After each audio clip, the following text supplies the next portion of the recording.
My name is Francis Lewis, merchant, delegate from New York, and signer of the Declaration of Independence.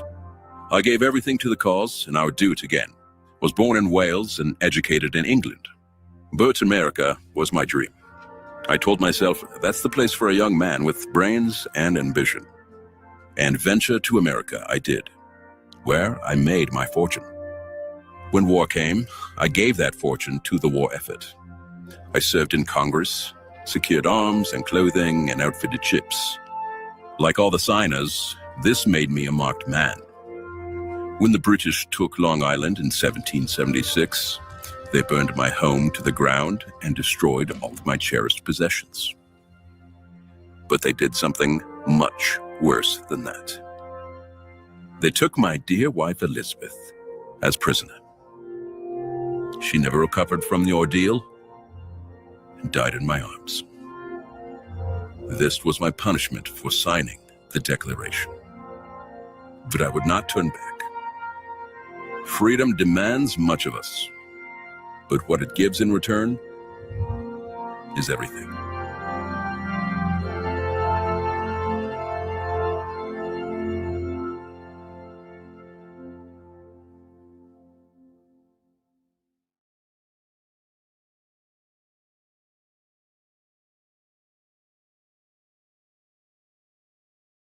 And this pen was used by President Wilson to sign the 19th Amendment. What's that? The amendment allowing women to vote. Until then, not a woman here could vote no matter what age. But the 19th Amendment struck down that restrictive rule. Why'd they go and do that? I didn't think chicks liked to vote. Yeah! Uh-oh. And this pen was used by... This is the world that you know. The world as it was at the end of the 20th century. It exists now only as part of a neural interactive simulation that we call the Matrix. You've been living in a dream world, Neo. This is the world.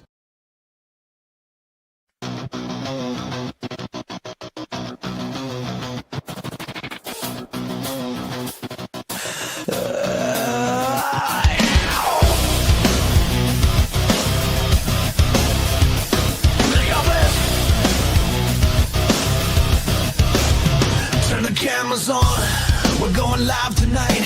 American pride and patriot fight. The white rabbit has taken flight. Knock, knock, sleepy Neo, this is for real. We're swallowing red pills left and right.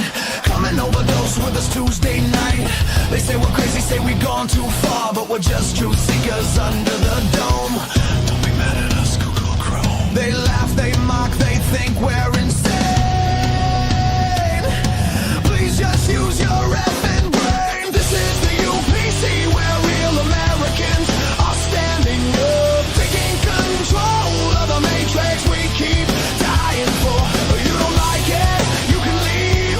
If you wanna complain, call the damn 6 screens, cause we're already detached from deep state machines. They say we're crazy, they say I've gone too far, ready to drown us with feathers and tar. If you're still in our country, we haven't gone far enough. They love to hate us, thinking we've gone insane, but we could care less, they don't know our pain. This is the UPC, where real Americans are standing up, taking control of the matrix we keep dying for. You don't like it, you can leave. If you wanna complain, call the damn 6 screens, cause we're already detached from time state machines. This is who we are, we bleed red, white, and blue. We're never gonna stop Trinity. This ain't no place for sensitivity, not even worried about our credibility. When it's all in flames, don't call me to light the flare. Don't call me to light the flare, because no one is coming to save us, Jesus Christ. Don't call me to light the flare. But if I say Christ is king, oops, I'm anti-Semitic too. This is the UPC, where real Americans are standing up,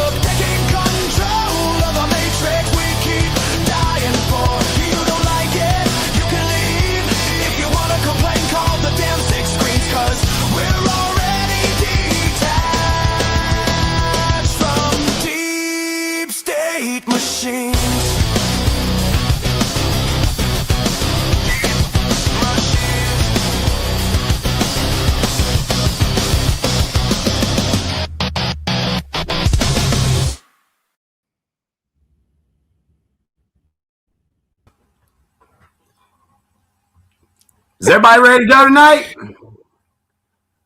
I'm telling you, that song really does make a difference. Like I am going to do a karaoke remake of the song and we should put our voices on it, honestly, because I really want to sing that song myself. All right, so John, XJW Analyzer, if you are watching the show this evening, that is your next hobby we need, or next favor we need from you. So anyway, so real quick, welcome everybody to the UPC this evening. We are fired up. We are excited for the show this evening. If you want to talk about swallowing up on red pills, that's going to happen tonight. We're going to get spicy. We're going to be unrelenting, like our title says that we are. So we're gonna do something. Sorry, I just took over, Ruby. I'm sorry. No, that's okay. Go ahead. Go ahead. All right. So tonight. Go ahead. All right. So what we're gonna do something a little bit different this evening. Instead of me and Ruby starting off the show giving our opinions, information we have. If you are watching right now and you have something to say about the Minneapolis shooting this past week, we want you to come on the stage right now. All right. We want you to voice your opinion. We're not going to say anything to you. Okay. We're just going to let you have the floor for a few minutes, speak your piece, and then you're going to get off the camera or whatever. I mean, you can hang around if you want to. I don't care. But then after you guys give y'all's opinion on everything, then we're going to shut that down, and then we're going to go into our information that we have for you on this stuff. So go ahead and join the stage now. While we're doing that, I want to give a shout out to John. Yes, he is doing our thumbnails the last 2 episodes, so we appreciate that, buddy. And for those that were involved in our former religion, he does have a video out, a documentary, a 2-hour documentary, basically the history of the Watchtower and the Jehovah's Witnesses. So he did it very well. There was a gap in the community between content. You'd have some people talking about Rutherford or some people talking about Russell, but John put it all together, and it's just one really good documentary. So go check that out. He's done a great job with that. So anyway, that's the start off, and something new this evening. I am actually on my computer, so hopefully it doesn't glitch up on us. And I'm going to try to share my screen tonight. I'm going to try to do that this evening. So hopefully there's no technical issues. And if that's the case, I will jump off of here and get on my phone. So anyway, all right, I'm almost out of breath. Go ahead, Ruby. All right, so I'm just showing XJW Analyzer's YouTube page on the screen right now. If you guys don't already know who he is, yeah, and thank you to him for the thumbnails too. I mean, he's really great. I mean, he even did the music video for the song. I tried to look up the apps that he was using, and I felt like a boomer. I was embarrassed. I don't know what the heck I'm doing. So thank you so much to him for volunteering today's his birthday. Oh, happy birthday. Okay, everybody in the chat put happy birthday to XJW, to John. You can just say John. I was going to say his YouTube name, but yeah, we got to say happy birthday to him. So happy birthday, brother. So, and he's currently feeling pretty good right now. He's let's just say he's floating on a cloud right now. I won't tell you what put him on that cloud, but let's just say he's floating on it. No, Jimmy, no. He's floating on a cloud right now. Hey, I didn't say what he was doing, but he's on a cloud. I can't believe you see. He's relaxing. Well, I am so thankful for him, and everybody please say happy birthday to him, or even go to his channel too and comment on his latest video if you want to, and say happy birthday. Okay, we do have a comment. I don't know if, because I know JG said he's too shy to join the stage. You don't have to show your face. You can use your voice if you want to, or just put it in the chat and I'll bring it up on the stage and we can talk about it. Yeah, so we really need everybody participating really quickly. We want to keep this thing going tonight. So, all right. So what you got so far? Okay, so let me scroll up. Let me see. Hello, everybody in the chat, guys. let's see. Okay, so Latin America Preparedness said, only thing I have to say is the Minnesota shooting could have been avoided. Okay. I'm going to write some of these down too. So we have that. And I think that's pretty fair. Like that's a fair statement. Yeah, it is a very fair statement. And we're going to show you why it could have been avoided. We're going to mention that this evening too, why it could have been avoided. Okay, good. Another Jay in the chat says, my opinion is that it was not self-defense. And if it wasn't after the first shot. 2 and 3 is murder. That's my opinion. All right, so not self-defense. I'm actually, because if I don't write these down, I'll forget. 2nd and 3rd were murder. Right. But this one is a little confusing, Jay, because he says, and if it was. So it's kind of like he's insinuating that if the opinion is or was that it was self-defense, then in that case, he considers the 2nd and 3rd shot as murder, like overkill, basically. Yeah, it's basically he's saying overkill. I can't say that. I'll like I said, I'll hold my thoughts on it. But yeah. I want to put these all together so I can make sure, or we can make sure that we're touching all these points. So please keep it going, guys. And if Bo's out there, Bo, come on the camera. Where you at, man? Yeah. I don't see him in the chat, so I don't know if he's here, but we miss you. Let's see. Latin says again, oh, happy birthday. Oh, he says shooting would have never happened if she was in compliance by turning off the car and getting out of the car. All right. So we have compliance. Wouldn't have happened. Okay. All right. Okay, let's see. It's like Jane Spitfire's got something in the comments. Jane, where's Jane? Jane. I see her over here on the chat on my screen. It might not. I think the thing's lagging behind a little bit on YouTube. Oh, okay. She says the victim, Renee G, was a protester from Colorado and there to block traffic. She was told to stop, and ICE and police did not mess with them, giving instructions. Protesting is risky business. So she's kind of like explaining it. I don't see an opinion there. So Jane, let us know if you do have an opinion about that situation. Let us know if you want to share that. Okay, she says follow the darn instructions. Okay, that's more of a position. Follow the law. Yeah, JG said kind of left field that he's afraid that Trump is taking us into World War III. Well, newsflash, JG, we're gonna get there whether we like it or not. It's not. I can. We've been in World War III since about 2020. Okay, let's just leave it at that. Yeah. I've talked about it before, but we'll talk about it. So let me write that down as a side point, and we can get back to it. World War III. Okay. All right. And that's it for now. So I don't know if anybody if you're watching this in the future, let us know in the comments after this live is posted, because I am still interested to see. I want to gauge our audience and see where they're at when it comes to stuff like this. But so far, so good. I'm noticing. Yeah. Okay. All right. Well, to keep the flow of the show going, we will keep checking the chat to see if you guys have anything. If you're just joining the show now, we have asked folks to come on the camera if they have an opinion about this Minnesota shooting. And then we're going to give you guys this, your moment of voicing it. And then we were going to do our part. So what we got now? We got a few more popped in.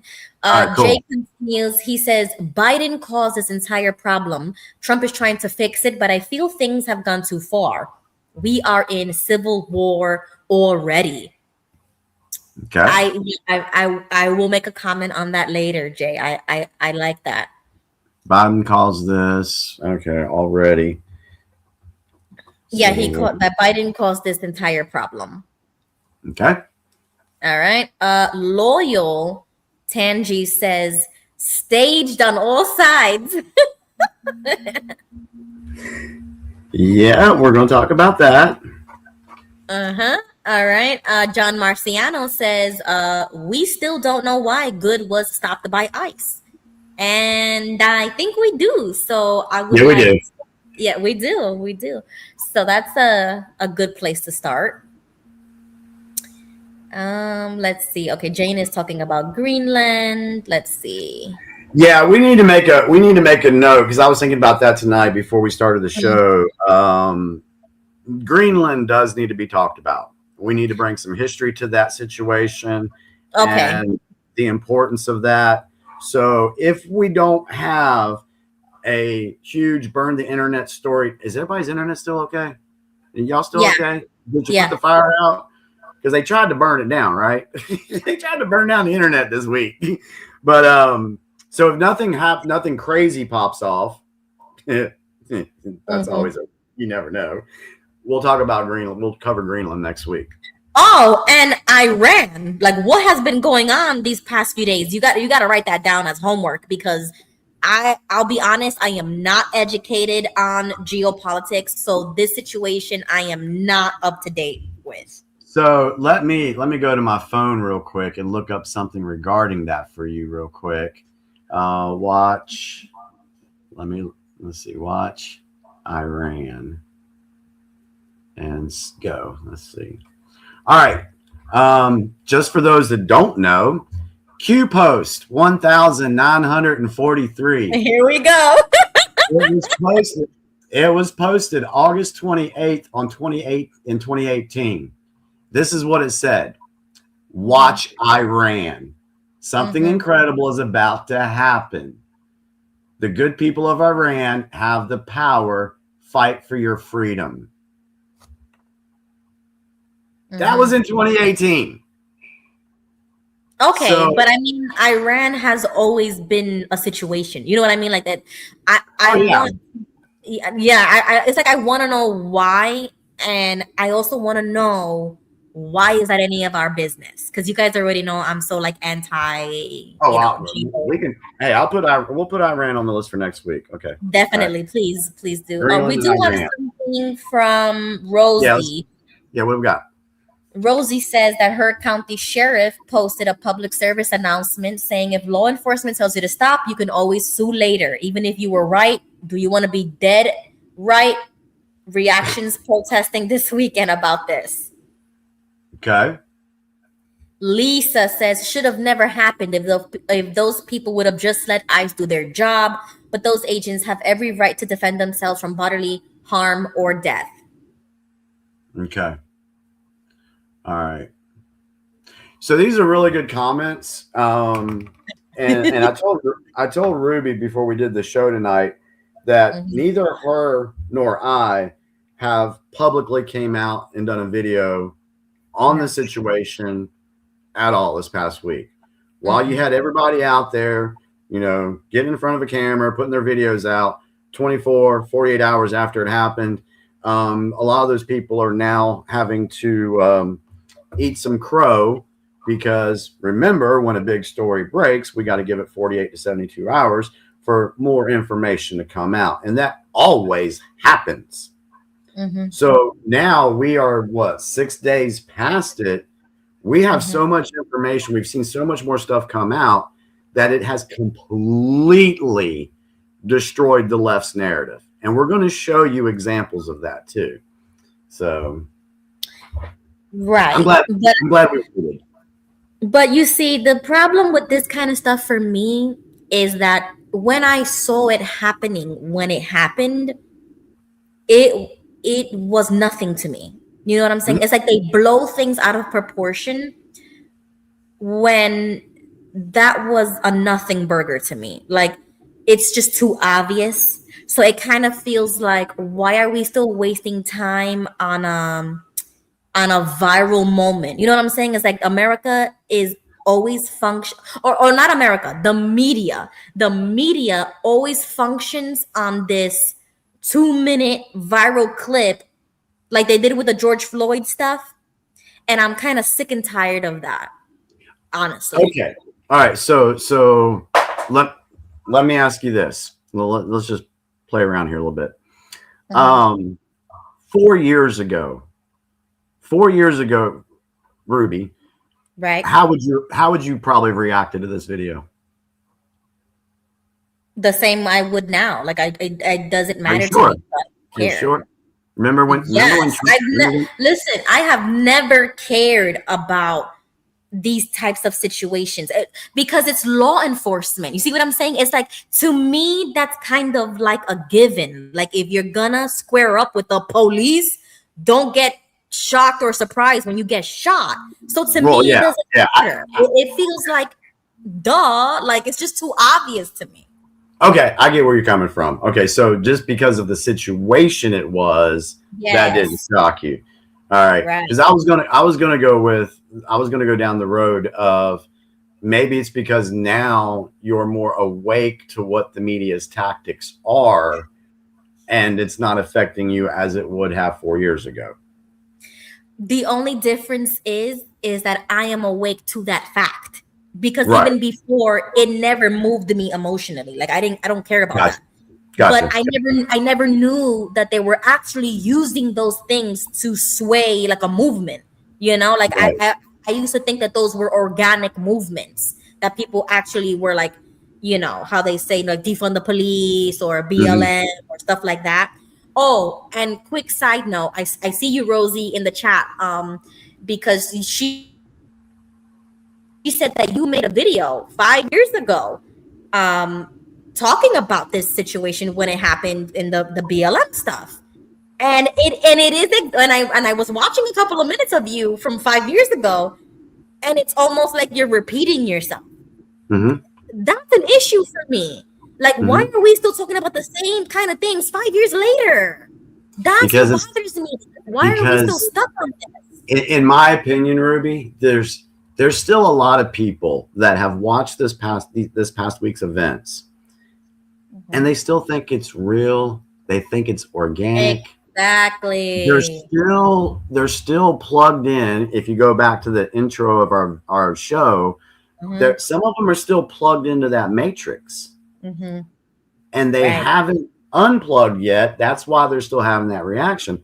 Now, it may seem like I was repeating myself, from 5 years ago, but how long have we been under this spell of being brainwashed and everything? A long time. So that's what it seems like to me, and it's kind of it's almost like I don't have the patience for normies anymore. I don't. It's like you shouldn't be upset about the police doing their job. Like we're in 2026. Let's get him. We got bigger problems. Like leave me alone with some chick in Minnesota. You know what I'm saying? It's like it's bothersome. Yeah. And I think what is happening here, and this is why, a part of me, I'll just say a part of me leans to the whole staged thing because of the way I believe with some of the stuff, like, hey, we're watching a movie. Everything is scripted. Everything has been designed over the last 5, 6, 7 years to start waking people up. And I have said before that it's going to take different things to wake people up. Is the blatant lies of the media going to be one of those things that wakes somebody up? Or are they going to have to see something so outrageous on the TV, totally believe in it, and then, oops, it gets debunked? That is exactly what has happened with this situation. And I've already seen evidence that there's a few of the liberal folks that were leaning liberal, this incident caused them to wake up. So was it theater? Was it theater to wake up more people up? Maybe not. But in my opinion, we already had that with 9/11. So to me, it's almost like I don't give people that benefit of doubt anymore. We already had that event where it shook the world. and we continue to have those events. That's also problematic in itself. And then when you see certain things that happen in America, we think, oh my God, the world is ending because ICE shot some lady. Like, stop. I don't care. It would be different if she was actually like like a stray bullet got her or something, like an innocent person got shot and had nothing to do with the situation, like absolutely nothing to do. That's different. But please, like, spare me. I'm tired. But you see, Jimmy, I told you people might take this the wrong way. I don't want to sound insensitive as if I don't care, but it's just we are at the point, and for me, I am at the point in time where these things to me should not like spill into politics. It's not a political thing. It was obstruction of justice. Okay, that's completely different. And they always want to make it into a protest, into burning cities all over again. I'm over it. I'm over it. Right. Yeah. I'm sorry. I was distracted by the chat. I mean, I get that. But then you got to dig a little bit deeper and find out who exactly is behind this stuff, causing this stuff to happen. And why does it keep happening? And we're going to touch on that, especially with this incident here, that there's other things behind the scenes that were happening or being exposed, and then they have to have a distraction. And the media has to. So it's like with 9/11. Donald Rumsfeld came out on September 10th and said, "Hey, guess what? The Pentagon can't account for $2.3 trillion." At the time, that's huge news. That's going to make all the headlines. Exactly. And then 9/11 happened. Exactly. And no one talked about it ever again. So exactly, we're going to show an example of this situation. So any last thing from the comments that, before we go ahead and get into it? Yes, because Jane says lots of police and ICE use racial profiling, but shocked it happened to a white lady. Which was quite the opposite, which is another thing that I'm sick and tired of. I don't believe in profiling. I don't believe in racism and things like that. I don't believe in those things anymore. I think that the media has squeezed out the race card so much that, to me, I don't even pay attention to race anymore. I don't care about that at all. Wasn't there a clip that you sent me? There was a black lady in the car talking, and did she say something about that the racism card isn't working for the deep state anymore? You sent that to me, actually. You sent it to me. It was a TikTok video. You sent it to me, and I totally agree with her. I was like, absolutely. Isn't that the video she says that in? Say that again? Is that the video? She says that in the video, right? Yes. Okay, let's play that. Okay, so let me see. Did you send it to me on X? Yeah, no, I'm gonna have to try to find this. All right, so let me go ahead and mess with my computer. Let's go to X. I think you sent it to my cell phone. So if you have it, I'm looking. It was a TikTok video. She's in her car. Let me see. Tracy says, nice to see you, Jimmy. Let's see who else is here. Thank you, Tracy. Yeah, I don't know where it's at. I had it on my phone. Yeah. You know what? Thank you, Rosie. You see, Rosie gets me. She says, yeah, someone was killed in public, but so was Charlie Kirk, Erna Sarutska, Austin Metcalf. I don't know about that one, so I'm going to have to look that up. National Guardsman, okay, who was shot in DC. The left didn't care, but burned down cities over this situation. Exactly. That's exactly how I feel, Rosie. Thank you so much for saying that, because I told Jimmy before we started that I know that it happens to me, because if I said something like that in the street, people would say the same thing, like, oh my God, you don't care? Like, somebody died. I'm like, okay, people die every day. But when we talk about it in a political sense, exactly what happened to Charlie Kirk and what did they do and what did they say? You know what I'm saying? So it's like it has turned, unfortunately, it has turned people like us very callous to this type of stuff. Like, do not be acting dumb and then get surprised when somebody gets shot. You can protest the right way, and that right is protected. And I agree with the protesting. She can protest all she wants, but do not obstruct justice in the middle of the street and then accelerate in your car and be surprised when you meet your maker earlier than what you thought it was going to be. Like that, it's like, no, it's like, please, somebody take over.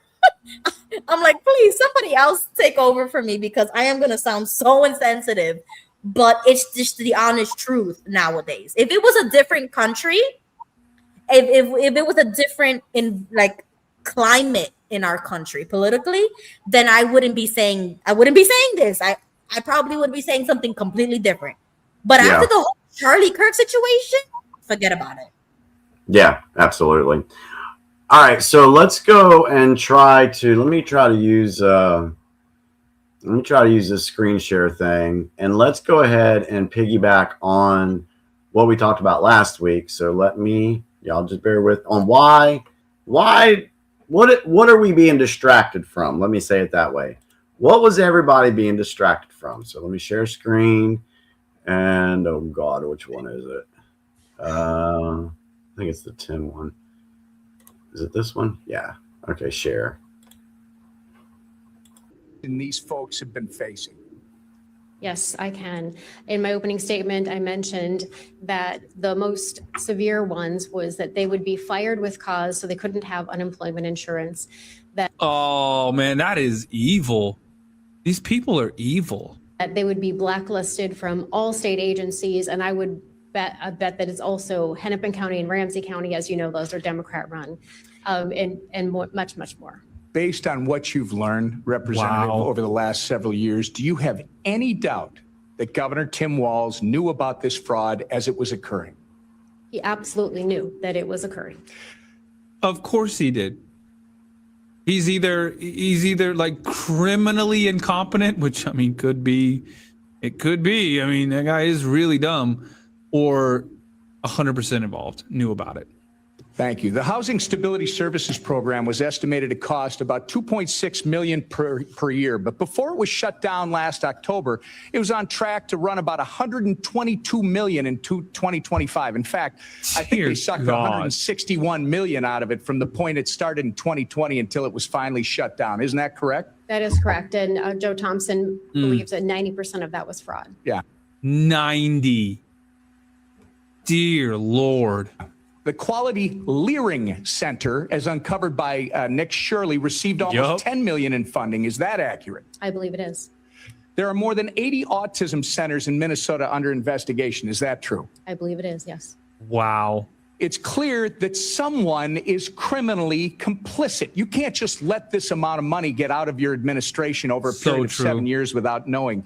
There was a hearing in the state regarding the fraudulent housing stabilization program, but before that hearing, Governor Walz fired the official who was slated to testify so that they could not testify and expose what was happening under Governor Walz's watch. Has Governor Walz or Attorney That's crazy. General Ellison fired anyone else to your knowledge, Representative? Not to my knowledge, and that was Eric Rumdahl, and his administration believes that he was not fired, but I say he was fired because it was too convenient. Right. Representative Hudson, is it true that 90% of the individuals charged, regardless of what your colleague on the panel just said with his facts and figures, 90% of the individuals charged or indicted with the $250 million Feeding Our Future COVID fraud are of Somali descent? I believe that to be correct. Are you aware that in 2021 video, Mr. Ellison promised that he would obstruct his own agencies in their investigation of Somali fraud? I am very much aware of that. That is crazy as hell. Straight to jail. It's no wonder that criminals in the Somali community felt they were free to steal taxpayer dollars. I'm going to ask you the same question I asked Marion. Do you have any doubt that Tim Walz knew about this fraud as it was occurring? None whatsoever. Walz and Ellison were There you protecting go. fraudsters instead of investigating them, and it was purposeful. And it's no coincidence that this is occurring largely in the Somali community. Walz made a sanctuary state, Minnesota, a sanctuary state. He gave free health care, free college, and free licenses to illegals. And Walz looked the other way when Somali immigrants were stealing. Representative Robbins, do you have any doubt that Tim Walz knew about this fraud as it was occurring? None whatsoever. So all three of you have no doubt in your minds that Tim Walz knew about the $9 billion of fraud during his tenure as governor and did nothing about it. So clearly this is no longer about partisan spin. Federal prosecutors already proved massive fraud in Minnesota. Oversight committees are expanding the lens, and every hearing tightens it. Tim Walz insists it's politics. This is politically motivated. Lawmakers insist it's called accountability, Tim. The paper trail decides who's right. And right now, the paper trail is growing. Y'all like the video right there? Follow for more. Let me know what you think in the comments.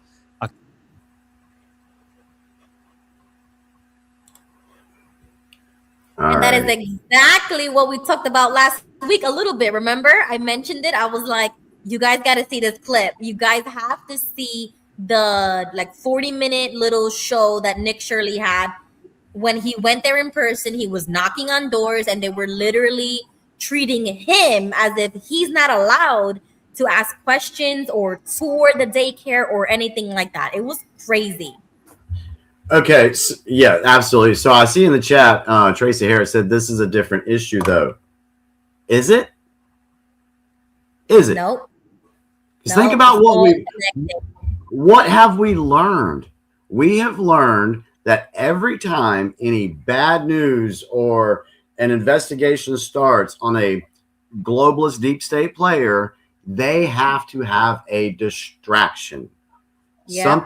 Something has to be created to take the eyes of the public off of what's happening. This happened in Congress last week on the day it happened. And I didn't even see that. You didn't see that? I didn't see no clips. Because usually on X, people repost clips just like that. You know, the way TikTok does it. I haven't even seen that yet. And I follow a lot of independent people. So where is this? So think about everybody that's still buying into the narrative. They have no clue that that congressional hearing was going on. Why? One, they're still programmed into the matrix. And two, they got sucked into the media spin on this, the outrage cycle, which at the end of the show tonight, we're going to go out with a song called The Outrage Cycle that I created. So I'm just going to throw that in there. So you guys stay to the end because it's kind of a cool song. Anyway, I digress. Mm-hmm. But anyway, so this is not a separate issue because they broke the law in Minnesota, and a lot of it is tied to illegal immigration. And we've talked about immigration before, but we are going to have to touch back on it tonight because a lot of people out there are saying, oh, they just want to have a better life here in Minnesota. Well, of course, they're getting free health care, free food. Everything's being taken care of. Why? So they will vote Democrat. They're buying these votes. And that's what they've been trying to do to other states. Flood them with illegals. And it really frustrates me when people say, oh, they just want a better life. You're illegal. You broke the law.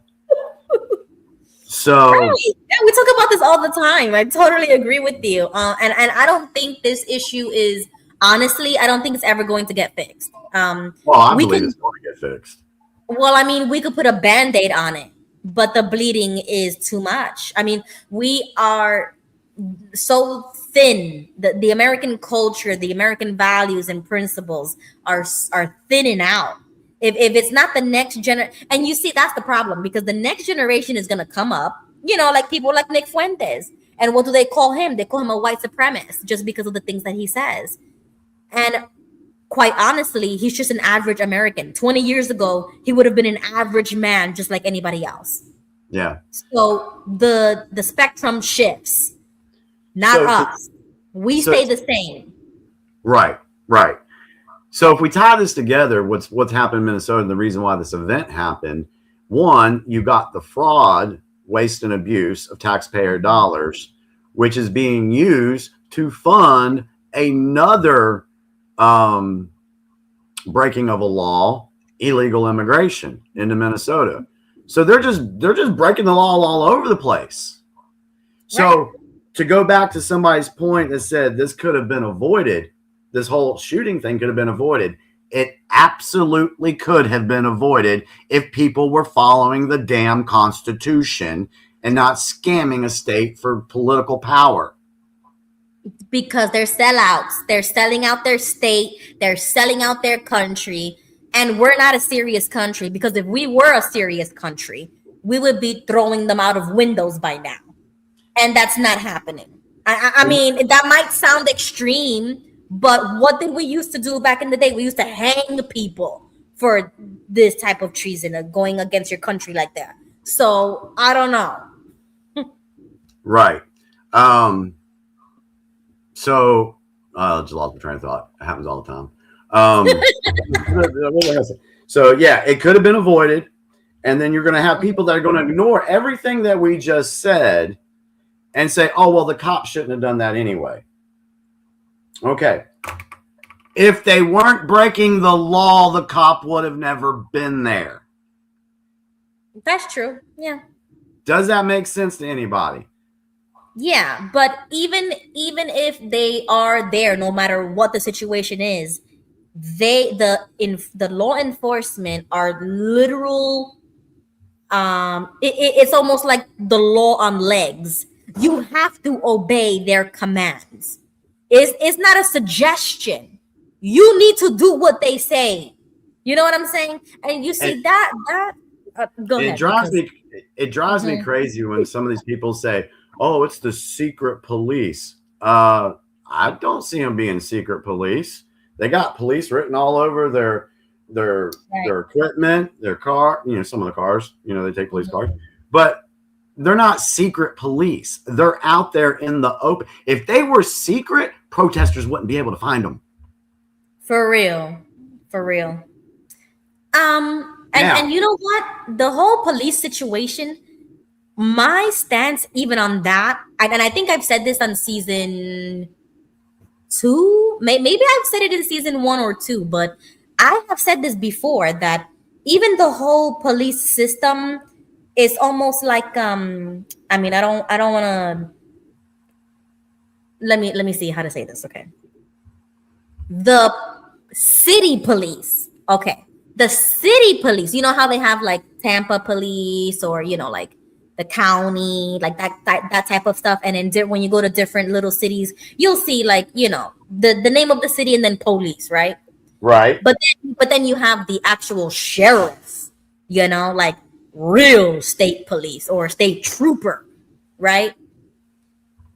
I don't like little city polices, because they don't have, they don't have like the elected official, right? It's just like whoever's appointed. It's almost like an appointment, right? Like it's somebody's job to do like the whole police force, whereas the sheriff is an elected official. Is that correct? Am I right in that? Yeah. Okay. So in my opinion, we shouldn't even be having city police. We should just have the sheriff and the state troopers. That's it. Like all these little polices that people be talking about, that's the only thing that I could say I agree with the left when they talk about the police in that sense. Gotcha. But we're not talking about regular police. These are the feds. Yeah. And stop playing around. And so I want to address a comment and debunk it right here. It says ICE isn't law enforcement. They aren't trained professionally. A quick question to Gemini will tell you, yes, immigration and custom enforcement agents undergo extensive professional training, though the specific length and curriculum depend on their specific division and the current year's standard. All training is typically conducted at the Federal Law Enforcement Training Center in Glencoe, Georgia. And it lists all the different types of things that they go through. So, yes, ICE is trained professionally to do what they do. So, like I said, they are federal agents. What do you mean they don't have training? Of course they do. This is the federal government. Okay, that's like an arm of our government. And if you've been watching us long enough, you would also remember how I'm anti-Fed. So this is where a lot of my stances are forced to collide. Because if we shrunk the federal government and we gave more power and authority and force to the states, which it should be, if your state is not powerful, then I don't know what to tell you. But if your own state doesn't even have these things enforced, then what is it? I mean, I don't even respect Minnesota. Like to me, why are they a state? Like get out of here. And we're going to touch on that. You know, when a state is not exercising authority with federal law, if they're not following the law of the federal Constitution, then that's where the president has the legal and constitutional right to step in. And if the state's not following the law, and if they're not protecting their citizens, then the president has all authority to step in. And we're going to talk about that. I got a video to share on that in a second. Okay, good, because sometimes I don't like that either. You see, I believe in the state having most of the authority. So I agree with that, but if a state, let's look at it. I mean, okay, so let's see this. The Constitution says the president's number one job is to protect the country and its citizens. Can we say with 100% authority that Tim Walz and the Minneapolis Police Department, are they protecting the citizens of Minneapolis right now? No, it's a dereliction of duty. Yeah, they're not doing what they're supposed to be doing. So they have to be, Fed's got to go in. Right. But if they're not doing their job as elected officials, they should be removed. Oh, absolutely. Absolutely. I don't know why we're waiting for a resignation. I don't know why we're waiting for things to get crazy to send in force. So, okay, you see, that's the problem. If we're going to agree with the feds, right? If I'm going to double, go 360 and say, yeah, let's do the feds, then what are we waiting for? On the other hand, if I don't want the federal government involved in state situations, then if you're going to lead your state in corruption like that, then why are they receiving any federal funding? Why are they getting any help from us at all as United States? They should leave the United States. Yeah, and that's why Trump has stopped some funding to some of these states already. And that's why he stopped the funding. Because if you cut off the flow of money, then they can't do what they've been doing. And hopefully they move on. But a lot of this has to go back to the immigration policies. And, I do want to touch on that this evening because everybody wants to blame Trump for this. We know how the media is. We know how those who have TDS, how they are. They want to blame this on Trump. It's the sheriff's fault. It's the police's fault because even the police is supposed to do their job no matter who the governor is or no matter what the governor says. So it's the police's fault. Well, remember that we've talked about how the infiltration has gone down from the federal level, down to the state level, down to the county level, down to our police. There are corrupt deep state police officers out there, and they're the ones that will have no problem in staging something if they were asked to do it. You see what I'm saying? No. You see, no. Yeah. This is no. This goes that deep, girl. This is why we need guns, because we should be doing citizens arrests. We should be patrolling our own streets. We should have our own neighborhood watches. This is why we use. I get it. This is crazy. I can't no more. It bothers me so much. It really does. We told you guys this was going to be a high energy show this evening. So hopefully if that's the case, you can't trust no one. You cannot trust your local policeman. You can't trust your local mayor or your governor or whoever is in office. You can't trust them. That's why you have to pay attention to what's going on around you. I know we all have lives to live and everything, but you have to pay attention to the people that are put in positions of power that are governing your local area or whatever. Are they corrupt? Go find out. You know, that's called a grassroots movement where you have to rise up against your local if they're not doing what they need to do. Exactly. I mean, it happened in Athens. Oh gosh. I was just about to say that in season 2, you've mentioned, I think like in the 40s that happened, like veterans took over. Yeah, veterans came over and took over the county. Thank you. You see, that's a true veteran that's a true veteran right there, because to me, that's exactly what should be happening in every city and state.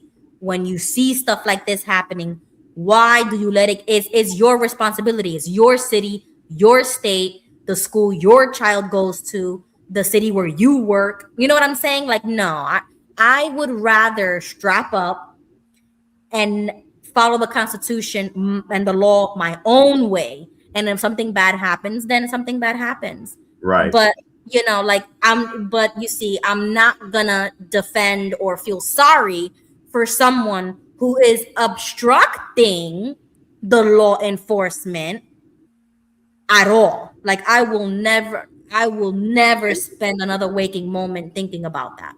And speaking of the obstruction thing, you know, it's not only do we have let me get my thoughts straight. Not only do we have the violation of immigration law, violation of federal waste and abuse money taxpayer law, we have the situation to where the media, oh Lord have mercy, sorry guys, I got too many things going on here and I got squirrel. I went squirrel on y'all and I apologize for that. It's okay. It's okay. We have the rhetoric. We have the rhetoric of the mainstream media feeding into this as well. And I have a perfect clip to share because, you know, everybody's now focused on these ice raids in Minnesota, and it's all over the news, and somebody got shot, and blah, blah, blah, blah.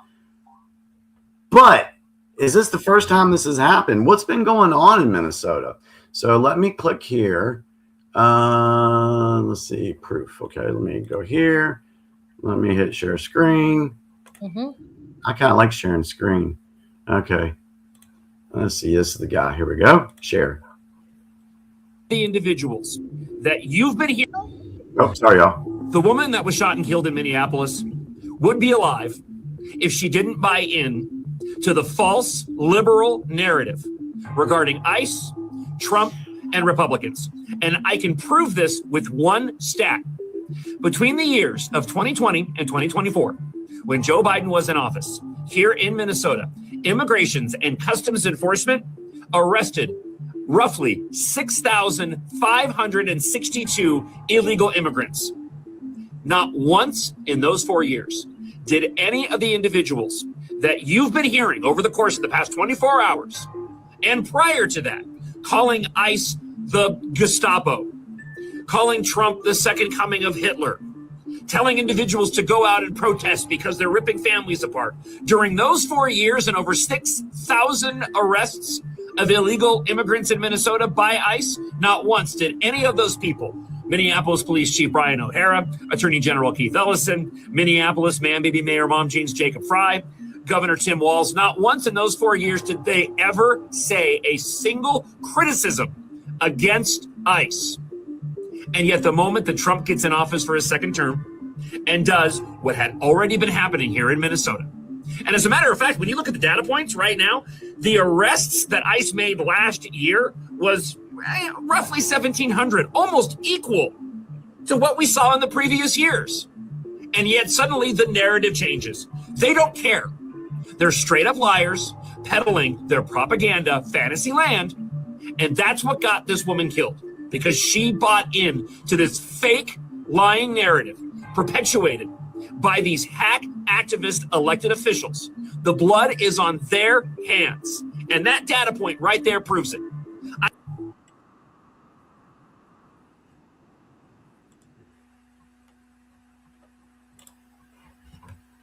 So what about that? 100% correct. And she was also involved in her child's like charter school or something. I read on X that they promote even the children to get politically involved. So they're even brainwashing the children with this garbage. And the parents are kind of like in the PTA. And that's sort of like how this whole thing started. They are on the radar. They are trying to be like foot soldiers for the left. And unfortunately, this happened. So if she would have never done, like, even get involved like that, like, send your kid to school. Go to school to learn. Why are you trying to get your, like, why are we trying to put in politics into everything?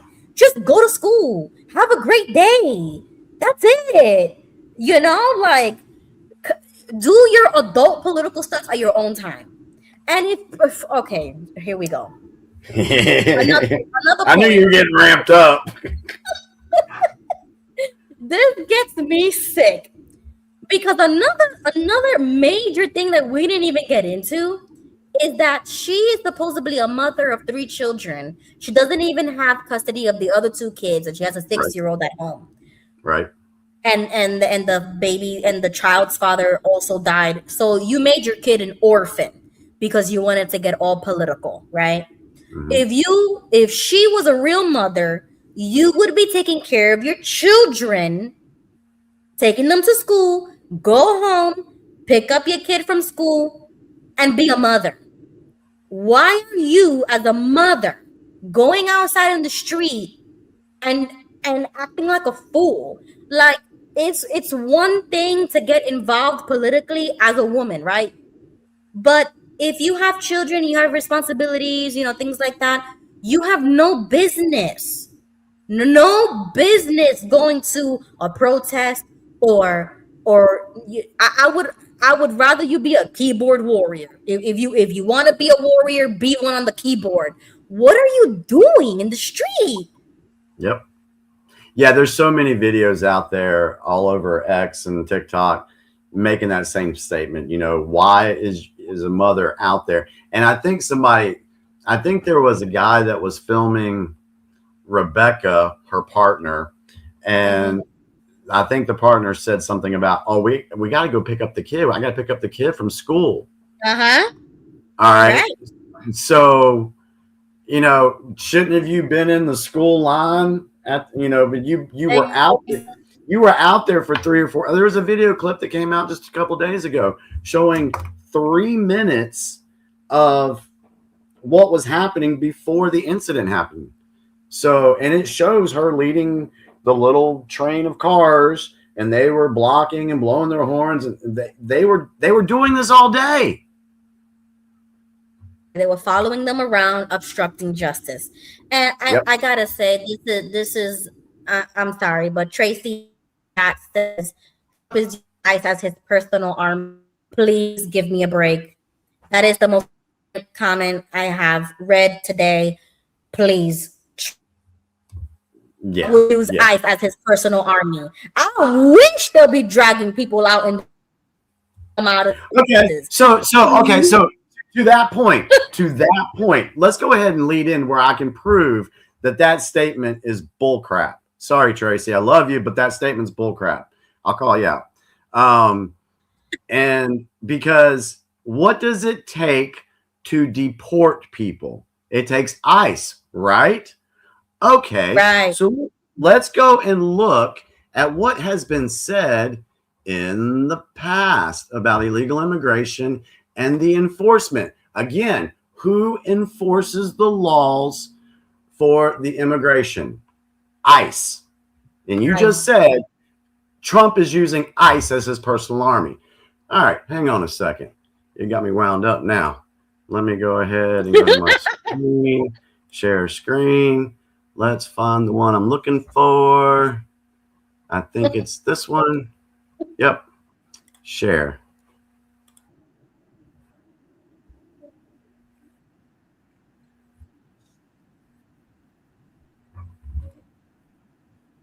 Are you now? Huh? StreamYard is crazy. hear me or see every me? single Republican president and every single Democratic president for the past half century. The American people are fundamentally pro-legal immigration and anti-illegal immigration. We will only pass comprehensive reform when we recognize this fundamental concept. I apologize. People who enter the United States without our permission are illegal aliens, and illegal aliens should not be treated the same as people who entered the U.S. legally. Oh, son of a bitch. First, illegal immigration is wrong, and a primary goal of comprehensive immigration reform must be to dramatically curtail future illegal immigration. Second, operational control of our borders through significant additional increases in infrastructure, technology, and border personnel must be achieved within a year of enactment. Third, a biometric-based employer verification system with tough enforcement and auditing is necessary to significantly diminish the job magnet that attracts illegal aliens to the United States and to provide certainty and simplicity for employers. 4, all illegal aliens present in the United States on the date of enactment of our bill must quickly register their presence with the United States government and submit to a rigorous process of converting to legal status and earning a path to citizenship or face imminent deportation. 5, family reunification is a cornerstone value of our immigration system. By dramatically reducing illegal immigration, we can create more room for both family immigration and employer-based immigration. 6, we must encourage the world's best and brightest individuals to come to the United States and create the new technologies and businesses that will employ countless American workers, but must discourage businesses from using our immigration laws as means to obtain temporary and less expensive foreign labor to replace capable American workers. And finally, 7, we must create a system that converts the current flow of primarily low-skilled illegal immigrants into the United States into a more manageable and controlled flow of legal immigrants who can be absorbed by our economy. Let me elaborate. The first of these 7 principles is that illegal immigration is wrong, plain and simple. Until the American people are convinced that we will stop future flows of illegal immigration, we will make no progress on dealing with the millions of illegal immigrants who are here now and on rationalizing our system of legal immigration. That's plain and simple and unavoidable.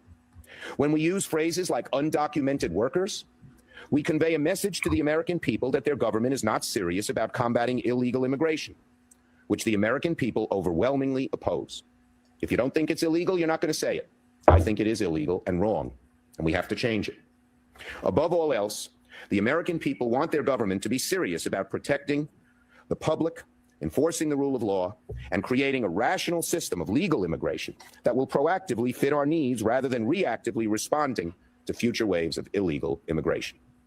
To the advocates for strong, fair, effective, comprehensive immigration reform, and I'm certainly one, I say to you that the American people will never accept immigration reform unless they truly believe that their government is committed to ending future illegal immigration. And any successful comprehensive immigration reform bill must recognize this fact.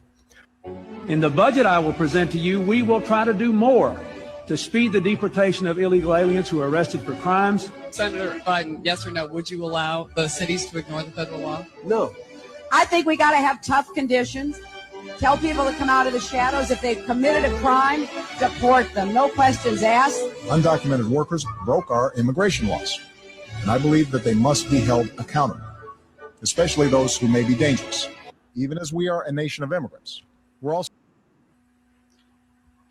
All right, so that was the first clip showing that Obama, Chuck Schumer, Hillary Clinton, Bill Clinton, they all said that there needed to be a stop the flow or there needed to be deportations. Who was going to carry out those actions? That would have been ICE. Would you have made the same statement that, oh, Obama's using ICE as his personal army? All right, so since Ruby's not back yet, let me go over, let me upload this. I got another clip to play. I'm just going to share my screen and let me go over here to X.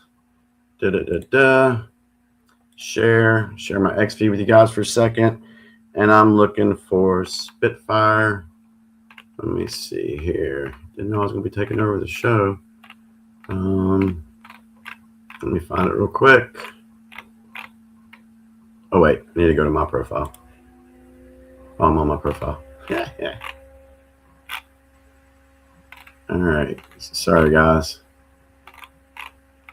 I missed it.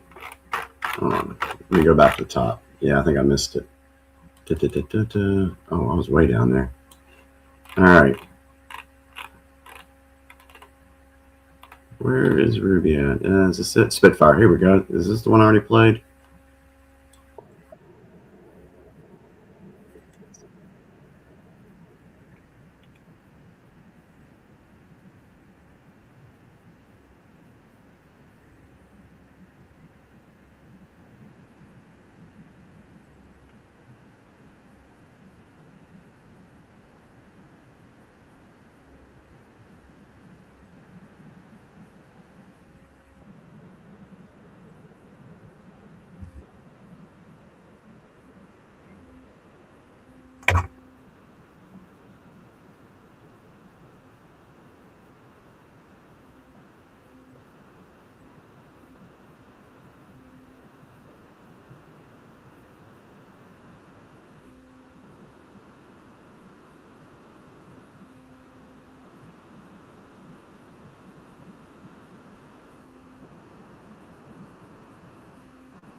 Hey, Jimmy, can you hear me? Yeah. I cannot believe what's going on right now. StreamYard completely kicked me off. I don't know if it's my internet or the platform itself, but I am completely kicked out of everything. Oh, wow. You're looking to be back on. Oh, yeah. Okay, so my YouTube. I was looking at my YouTube. My phone is. All right, so can we continue the clip? Can everybody still hear the clip? Okay, let's see. Sorry, guys. Okay, I got the clip now. Okay, go ahead, play it. Okay. Illegal aliens in the workplace as recommended by the commission headed by former Congresswoman Barbara Jordan. We are a nation of immigrants, but we are also a nation of laws.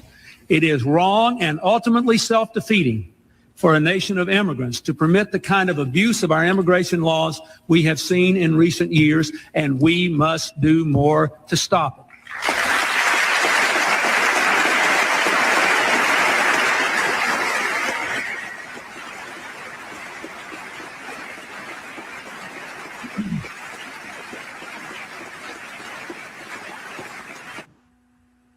All right, so let me stop sharing that one. Now let me go back over here to my X. I got one more to play in this manner. MSNBC. All right, right here. MSNBC reports as early as next week, deportation raids nationwide by ICE and will target adults and children. Of course, this report is from 2015. Notice the way MSNBC reacts to the news compared to the same news 10 years later. And judge, in how does ICE, early as next week, deportation raids by the Department of Homeland Security may begin nationwide. According to a report by the Washington Post, the effort will be handled by U.S. Immigration and Customs Enforcement agents, commonly known as ICE. The operation would only target adults and children who have already been ordered to be removed by an immigration judge. And how does ICE know which people to deport? They have an intelligence process like any other law enforcement, so they try to investigate based on leads or what they've tracked from people coming across the border, whether they are here illegally. One of the central issues here or concerns is that ICE is not only going to deport the people that have the standing orders against them, but they may be deporting their families and their children. Is that legally possible? Yeah, it's legally possible to remove anyone through a deportation order. Early as next week, deportation raids. Yep. Pause. Got your StreamYard. Okay, so the point in playing those clips is to show everybody what was said before by the Democrats, what was said by the media, and it was all in support of enforcing immigration laws and doing deportations. So, again, this is why I said the statement that Trump is using ISIS as personal army is not very good. That's because you could have said this. Would you say the same thing that Obama was using as his personal army? Clinton? No, never. I mean, come on. I mean, we have such a system that will never allow a president to ever have that much power. And if you're like me, a little bit on the extreme side, I wish Trump could do that. I wish we had a president who could actually enforce it and use it as his personal army. I wish they could round up Congress and he just reads off a list of names and says, all of you are going to be tried. Okay. And then we never see them again. I wish justice was that swift, but we have 3 branches of government. So that let me help you out with that. Let's go into a little history tidbit. We like to throw a little history at you. Last week we did the Monroe Doctrine. And so this week we need to talk about the Insurrection Act. Because yes, I've heard. The Insurrection Act is exactly the act that needs to be in place to fulfill everything that Ruby just said. So, all right, hang on. Let me go to my share screen. Hey, so real quick in the chat. Has this been moving pretty good? Have I been doing all right, guys? I'm trying to. Yeah, let us know how you feel in the chat, because I feel like in some shows Jimmy's the moderate one and I'm the extremist sometimes, and then other times I feel like Jimmy's totally the conspiracy theorist, or he goes there sometimes, and I feel like a moderate sometimes. So I feel like that's happening tonight. All right, so let me see here. Let's go here. The Insurrection Act. All right, here we go. States, the young republic faced a pressing question. How could the federal government maintain order when rebellion or unrest threatened the nation's stability? The answer came in 1807, when President Thomas Jefferson signed into law the Insurrection Act. The Insurrection Act of 1807 is a federal law that grants the president authority to deploy military forces within the U.S. to kick some ass and restore order when civil unrest overwhelms local authorities, or when local authorities refuse to enforce federal law. At its core, the act was designed as a safeguard. The framers of the law recognized that state governments might not always be able or willing to enforce federal law, like the present unwillingness of cities like Chicago, Portland, Boston, LA, and New York, who refuse to enforce federal immigration law. In such cases, the president can step in, even without a governor's consent, to ensure that the laws of the United States are being upheld. Over the centuries, the act has been invoked for various crises. It was used to combat the KKK during Reconstruction, enforce desegregation in Little Rock in 1957, and quell unrest during the 1960s civil rights era and the 1992 Los Angeles riots. To understand the Insurrection Act's weight, we must look at when presidents have used this power. Early uses included threats during the nullification crisis and suppressing rebellion during the Civil War. In 1871, President Grant invoked it against the Ku Klux Klan to break their violent grip. In 1957, Eisenhower used it in Little Rock to enforce school desegregation. In the 1960s, Presidents Kennedy and Johnson relied on it to enforce civil rights orders that racist Southern Democrat governors refused to uphold. And in 1992, just for shits and giggles, George H.W. Bush invoked it to restore order during the Los Angeles riots. The Act's language is broad, granting the president sweeping discretion to decide when ordinary law enforcement has become impracticable, while supporters insist it is a necessary tool for moments of true national crisis. Its very existence reflects the tension at the heart of American democracy, the balance between liberty and order, between state sovereignty and federal authority. More than 2 centuries after its passage, the Insurrection Act of 1807 remains one of the most powerful instruments of presidential authority. It is a law that sits quietly in the background of American life, rarely used but always present, waiting for the moment when a president decides that the nation's survival demands it.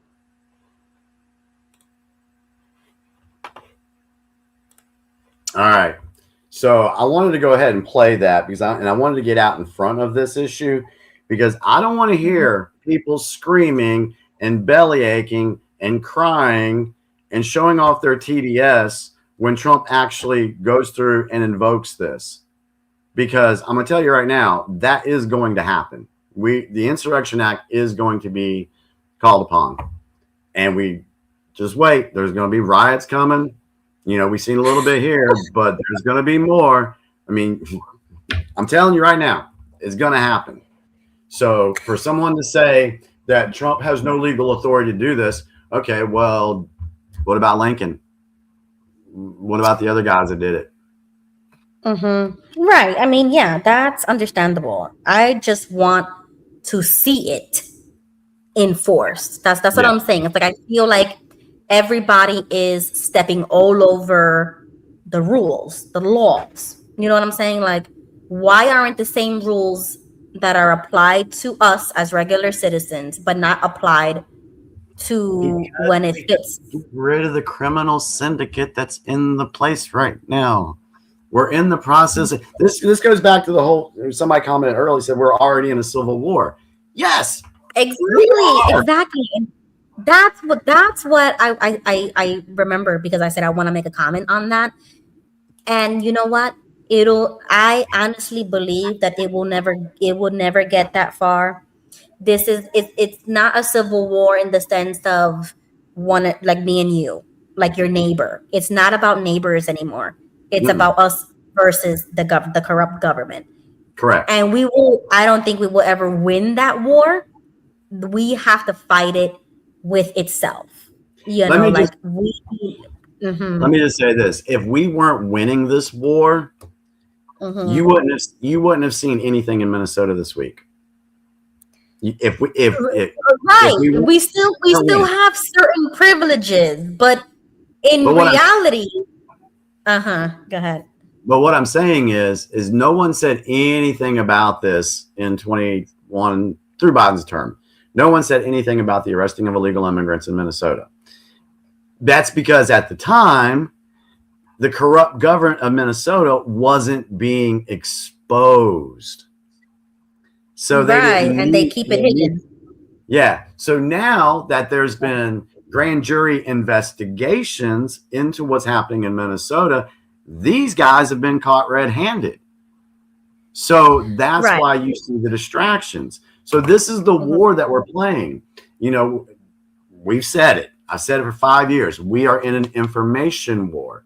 And the only way, the deep state, they've lost. They can't win this information war. We just debunked this whole story from last week. It's 6 days. It's gone. You're going to be something. They're going to move on to something else. So the only play they have left is chaos. That's it. Exactly, because they can't win. They can't win, so they want shootings. They want these women, these crazy women, to bring their freaking kids to a protest so their kid could get hurt and it can make even bigger news. They want chaos and confusion, and it is just pure evil. Because if you would just let these people do their jobs, our country would be better. Correct. And that's why these people that are out there, God, in the South, we say, bless their hearts. Yeah. Because they have no clue. They think they're justice warriors. They think they're fighting for but they've actually been brainwashed by the left-wing propaganda. They've been manipulated to think that they're doing good, and they're just pawns. And you know, not even that. I wouldn't even give them the benefit of doubt for that they think they're doing good. Is because they don't care. They just want to go against authority. They want to go against the police. They want to go against everything that says we tell you what to do, not the other way. Right. So it doesn't matter what they're fighting for because they don't care what's right and wrong. They just want to fight for the right to do whatever they want. They're like anarchy. They want that chaos, and whatever it takes, they'll do it. And they have it's like they stand for nothing. At the end of the day, they stand for nothing. And they have no clue how happy that the deep state globalists get when one of them get taken out. It's kind of like a murder, a for example, martyrdom. for example, if we want to look back at the former religion and make a connection there, how proud was that organization of the children that didn't receive a blood transfusion? They put them on the cover of an Awake. Here are your heroes. It's disgusting. They made, they made murals of George Floyd. They made statues. Yeah, they made. Here's your hero. It's disgusting.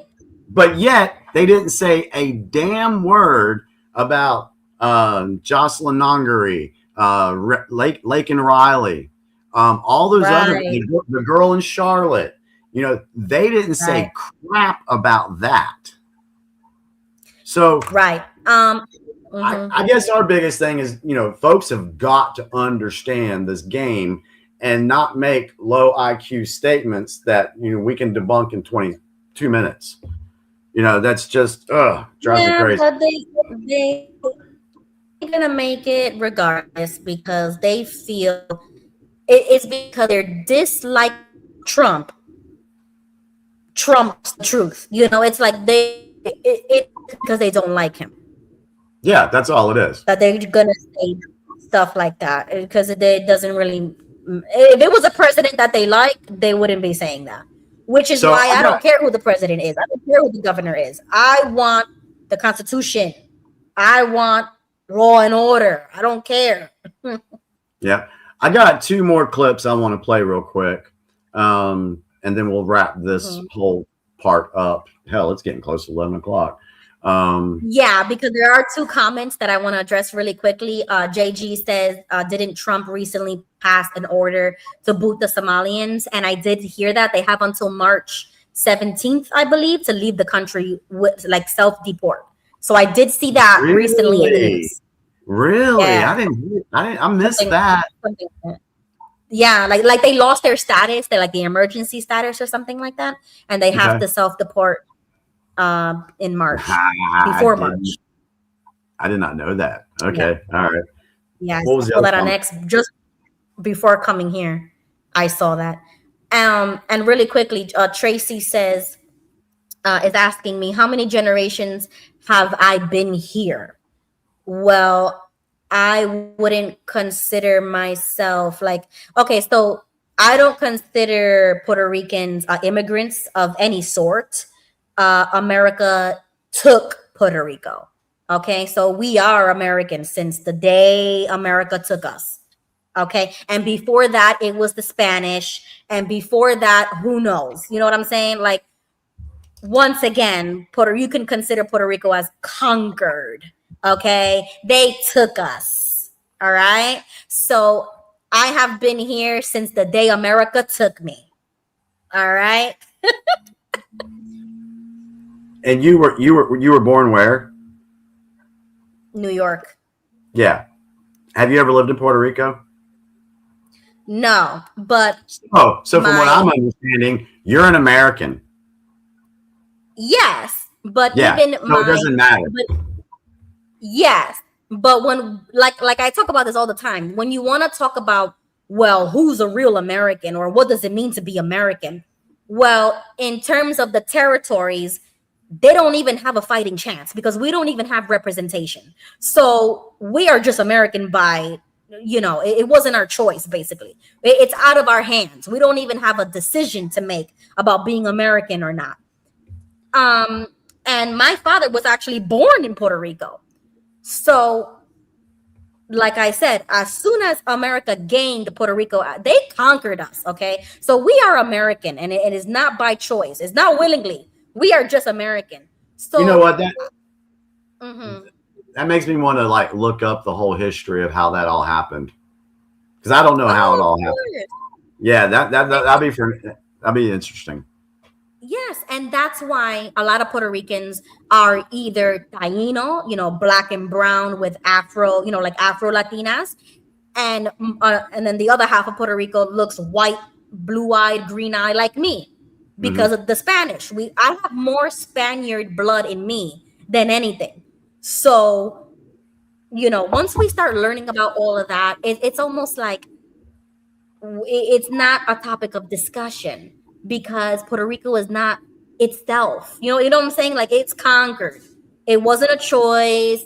It wasn't like in Haiti where they fought back and won. You know what I'm saying? Like, please, we didn't even have a choice.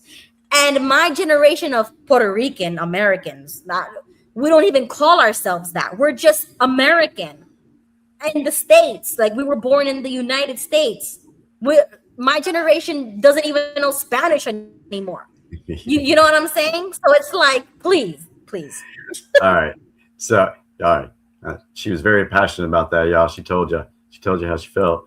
All right. Let's go here to share screen. I got 2 more I want to play here. Right here. Share. Thing I've ever heard. Where? Who? Well, people keep finding Renee Good's social media, and just all the stories are falling apart. Y'all like the video right here, and check this out. So the receipts keep coming. Once again, the internet does what the media refuses to do. People look, people check, people connect the dots. In the Minneapolis ICE shooting case, the narrative collapsed so fast. A story pushed by activists painted Renee Good as a random innocent bystander. That story does not survive even the most basic scrutiny. Online researchers located multiple public profiles tied to her name on Instagram. Her followers included known Antifa-linked pages. That alone destroys the claim of political neutrality. Then came the Venmo, a public-facing account, a BLM-themed profile image, and transaction notes tied to protest activity in 2020. That pattern is not subtle. This was not a disengaged passerby. This was someone embedded in activist culture built around confrontation with law enforcement. That context matters because this incident did not happen in a vacuum. Democrat leaders amplify the chaos instead of calming it. Representative Ilhan freaking Omar, that idiot, escalated the rhetoric, accusing ICE of disappearing citizens and lawful residents. Oh God, words like that do not de-escalate, they radicalize. In fact, take a listen, watch this. And when people are disappeared in the darkness, American democracy dies. Congresswoman, what does that even mean? And for every single person to understand that they are not only disappearing people who have committed crimes, who are in this country undocumented. Illegal. They are disappearing U.S. citizens. This is the dumbest thing I've ever heard. Where? Who? Disappearing people who have proper documentation. Doubt sometimes it. telling them that their documentations are wrong, keeping them for days upon days. We've also seen people be... You mean people who are suspected of committing a crime can be detained, Ilhan Omar? Deported, who have proper documentation, yet to be returned to this country. That's right. This should not That's not right, lady. Who the hell is that lady in blue acting like a damn idiot too? allowed in a country that roots in itself. Oh, really? What about massive fraud? Is that allowed, Ilhan Omar? What about massive levels of fraud with daycare centers and health care fraud? Is that allowed? In freedom and liberty. There is no freedom when you are being detained and your government is being turned against you. This should be appalling to everyone. What's appalling is you, Ilhan Omar. You are Exactly. Anyways, polling shows the damage. Roughly 1/4 now say violence against ICE is acceptable. That's crazy. Among young, self-identified liberal women, support spikes sharply, of course, because young, self-identified liberal women are literally the worst people ever to exist. That's not activism. That is conditioning. ICE enforced existing laws. Political leaders and activist media created the atmosphere. The atmosphere produced the confrontation. The truth is simple. This did not come out of nowhere, and pretending otherwise guarantees more of it. Y'all like the video right there? Follow. What did Malcolm X say? That the most dangerous thing is a white liberal, and that's the truth. And I mean, it doesn't even have to be white, in my opinion. You could just be a liberal. It's a fine line between being a liberal and a domestic terrorist, because why else would you be there instigating things. You know what I'm saying? Like, if you follow the law, you follow the commands, and you're not a fool, you'll be just fine. Okay? I don't believe in nothing else than that, because if America's fine. Okay? This is like the very few people or videos that get viral so that people could believe as if America is really racist or like chaotic or whatever. It's like, no, it's very peaceful in America. We live very good, very well. Okay, we don't have any chaos in the street. Well, who brings the chaos? Yep, exactly. When you see those headlights, they're pulling over people. Who are they pulling over? Who's bringing the chaos? Who's starting the chaos? That the cops got to come and finish it. Okay? Yep. So please. Yeah, because most people that are law-abiding citizens and just living their life, they have jobs. Exactly. They're not out there at 1:30, Exactly. 10:30 in the morning, starting to harass ICE officers and things like that. Yeah. We have jobs and responsibility, which she had responsibility, and she chose to neglect them. Exactly. You decided to neglect and orphan your kid because you're following a police. Yeah. Like what? Please. So the good thing about it is, yes, the narrative on this has completely fallen apart. I got one last clip on. Well, yeah, there's one here. I wanted because what's the one show that the liberals love to talk about and hold up on high? There you go. So let's go. I hate them. You see why? Never mind. Right. Go because I'm gonna start. Hang on. You'll get to go off in a second. Of course, I'm being a little tongue. Okay, let me make sure. I need y'all to plug in and listen. I just found something, you guys. You. When it comes to code-breaking. No, not you. This guy. All right. Wrong. Hell did indeed freeze over again. In fact, it froze over so thoroughly that they actually went further than I thought they were going to. I'm going to explain the entire thing right now, but the clips I'm about to show you about the Minneapolis situation are going to make your jaw drop. Because it turns out I told you that they were going to drop the story completely on Monday. Well, I stopped a little short of the goal. It turns out they were just going to do an Uno reverse and start saying the truth out loud. I know. Seriously. Hell, park a store. It's a thing. Everything will be linked in the description box below. I cannot wait to hear what you guys think. And please let me hear what you hit that like button, subscribe to the channel, and turn the notification bell on. Y'all, I'm about to show you the view turning on this whole thing. I mean, listen, Lefty 101. If you lost the view, you lost everything. Okay, now let's get into this. Of course, I'm being a little tongue-in-cheek, but make sure you catch the live stream tonight where we dive into a whole lot more story. It's going to be fire. It's 9 p.m. Eastern time. Make sure you are there. Okay, what am I talking about? Great question. Of course, we're talking about the Minneapolis shooting. You know, the one that the internet set on fire and protests set on fire, and now all of a sudden is like vaporizing like, dew in the summertime in Florida on grass. I mean, like just gone. But it's interesting because we talked about, you guys can let me know in the comments if you remember this would eventually evaporate right around Monday because it would follow the news cycle because of inconvenient facts that keep on coming out. Again, it's like breaking like a freaking just waterfall at this point. They've lost the view. Watch this. Like I said, I expected it to disappear without a whimper, but I didn't expect them to do a complete and total double down on, watch. It is a reminder as this is happening in our country that we have to have peaceful protests, because I think anytime you have someone that is obstructing or cutting people off, she does not deserve to be dead, but that is also creating the situation of a tinderbox. And this is why we're seeing more shootings right now. Hold the phone. First of all, dead giveaway tell when you have to do that caveat. Because every normal human being would go, yeah, no kidding, we don't want anyone to die. If you got to put the caveat, that means you're a lefty talking about how this person set up the wrong expectation. That's what that means. Okay. The View just came out and she said openly they were obstructing. They were actively in the process of obstructing.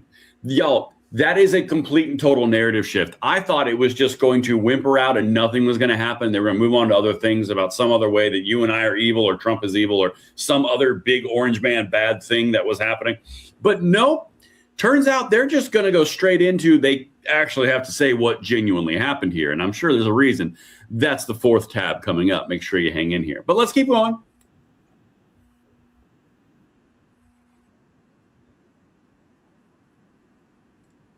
All right.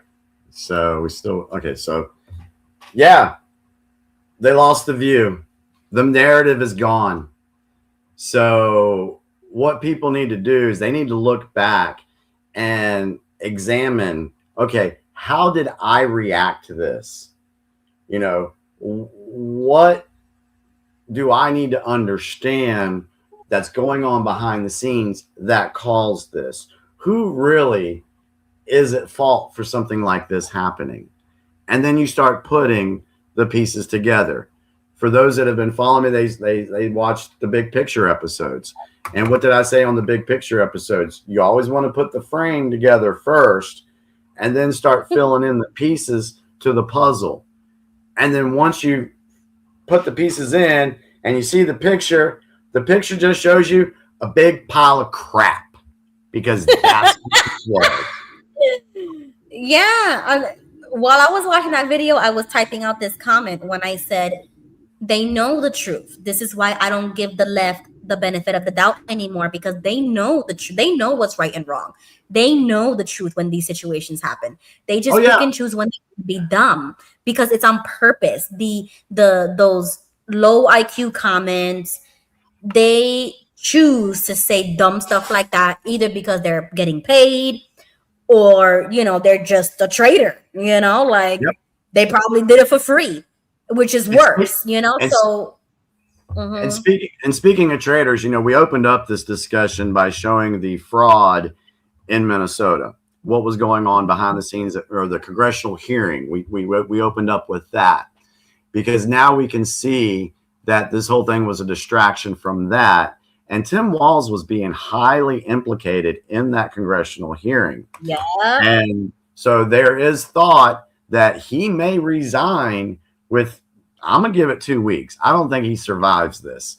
So there's one. Yeah, I got one last. I can't believe I had all these tabs open and I finally got down to the last one. Let me go back to share screen.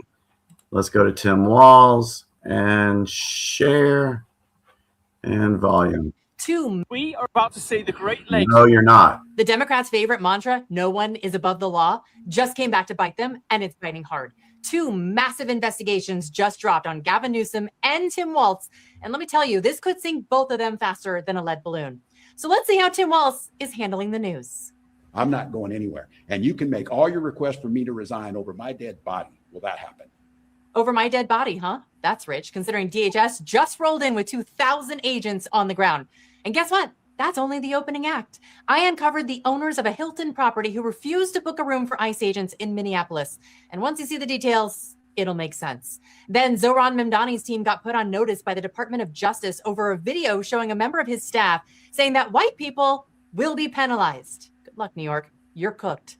And it gets even juicier. The 26-year-old who broke into the vice president's home, surprise, surprise, the family is a major Democratic donor. All that, plus a bonus clip of President Trump doing what he does best today, working the crowd. I love when he goes into storyteller mode. And this one, it had me laughing out loud. So, you know, I had to share it. As always, hit that like button if you enjoy this. And So the point that I had playing that was just Tim Walz saying that he's not going to go anywhere. Tim, I don't think you have a choice at this moment, brother. Yeah, and you know what recently came out when the whole fraud was coming out? Because this is a real distraction to the fraud, right? Let's bring it back to center. This is about the fraud. This is about the billions of dollars of fraud that was happening in Minnesota, right? So I don't know if you saw these clips, Jimmy, but I'm going to share with you about these 2 activists having a slip up. Wait lists for these programs that are years long. There is fraud. The fraud that is occurring is not at the hands of families. we need to be looking at who's in power, who's making Did you decisions. catch that? I'll Our play it tax one more dollars, time. My tax dollars too, and making sure Yeah, because it was glitching there for a second. that are safe to learn, parents go to work, and providers can keep their doors open. That's what I have to say. I went a little off script. Thank you. Oh, she went a little off script, huh? There She are told me- wait lists for these programs that are years long. There is fraud. There is fraud that is occurring is not fraud. Fraud. There is for these programs that are years fraud. There is. She couldn't believe it. The fraud That that's said occurring it. is not. She kind of That's- slipped up and she said, "There is fraud." Like, yeah, we know, honey. I like it. She says at the end, I kind of went off script. Really? So yeah, you can believe what you want, but we have given you plenty of information tonight. Go back and watch it. Check those clips out. This was a distraction. Unfortunately, it was a false flag. It was a false flag. And if you remember, false And flag. then they put people. Sorry, I don't mean to cut you off, but they put people like this to try to recoup what they didn't accomplish. They Correct. thought the shooting was going to make people burn cities again. It didn't. Right. I mean, there was crazy altercations with in Minnesota, but then they put people like this to try to get your emotions involved. Yep. And then they have these slip-ups because they're paid to lie. And this is the Yep. same conference. So you saw the white woman in the back? Yeah. Now Yeah. now listen to this. All right. If childcare is cut, I'm unable to work or go to school. I understand fraud is bad.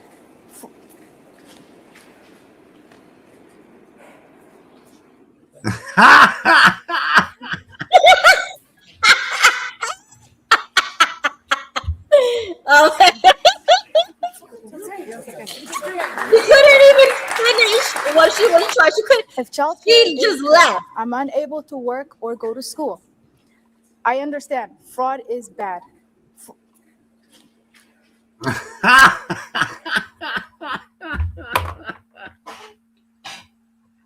Yes, fraud is Oh my bad. God. Yes. Wow. It's like the truth always comes out. The truth will always come out. Yeah, that's crazy. Wow. Oh, you know what, Ruby? It's 10:43. There's no really reason I should go into the Enoch News Blast tonight because Yes. You want me to still do some? You mean I can do it real quick. I mean, Sure. I We gotta give you your moment. We gotta give you your moment. Well, hang on a second. Ready? No, absolutely not. Okay. Hang on a second. Hang on. Let's do this.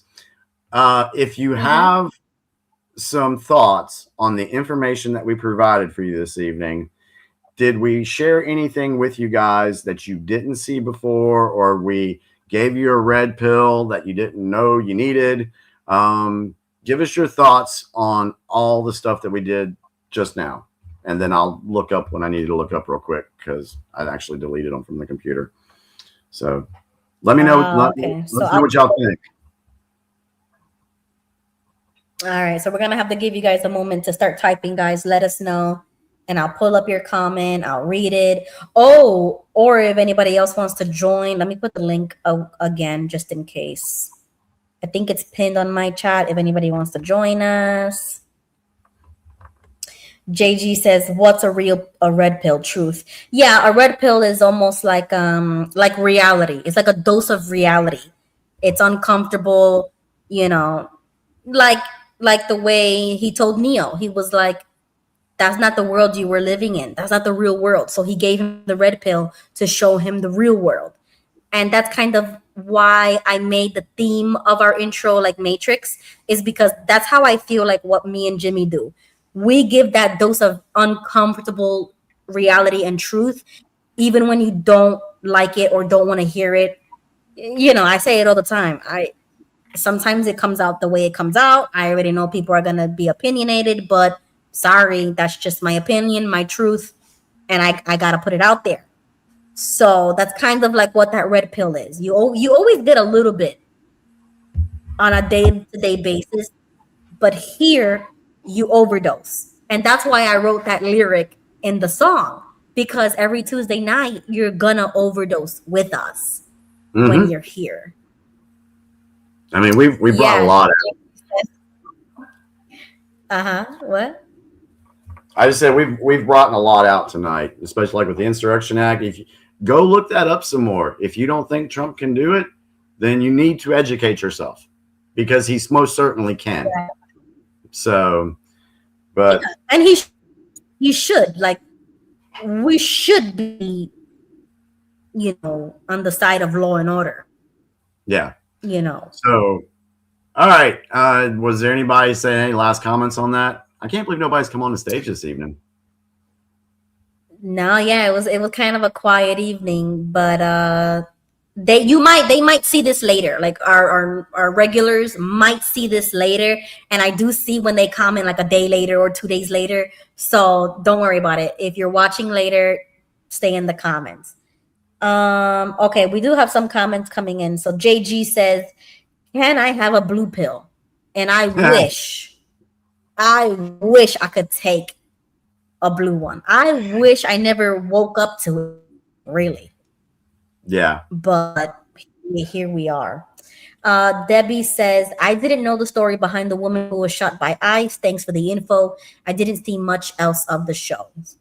Okay, so Debbie, thank you, Debbie. And I'll go ahead before go ahead. Go ahead. Okay, so John says, "Well, the shooting still is controversial, but there are issues with the good." I agree on that. But the raids are always going to get a gathering of people who are going to start a problem on both sides. If they want it to happen, because like I said, there was over 6,800 arrests by ICE of illegal immigrants in Minnesota during the Biden administration, and there were no protests, there were no crowds, there was nothing. So if they want to put that on the TV for everybody to see, that's what they're going to do. But as we can see, that everything that they did has completely backfired on them. And unfortunately, yes, there was a loss of life. I mean, she could have been the worst mother in the world. She could have been a freeloading person on government assistance, but she didn't deserve to lose her life, you know. But if you put yourself in a situation like someone said, protesting is risky business. Yeah, and the thing is there is no constitutional right to, hold on, before I say it, let me go to my screenshots, because I think, let me see if I got it here. Oh God, where did I put that at? But basically saying there's no constitutional right for you to protest in the way that they were doing it. The Constitution gives you the right of freedom of assembly. Right. That's what it gives you. That's what it gives you. It doesn't give you the right to burn buildings down. It doesn't give you the right to attack other people. It doesn't give you the right to stand in front of vehicles and things. Oh, and speaking of standing in front of vehicles, sorry, I wanted to make sure I brought this out, because back in 2023, I want to bring this out. Back on July 23rd of 2020, a bill was signed into law by Governor Tim Walz. Listen carefully to all those doubters out there. This was in the Minnesota statutes 609.066. If a driver accelerates towards an officer standing in front of a vehicle, this creates an immediate life-threatening danger. The officer does not need to wait until impact. They can act based on the intent of proximity.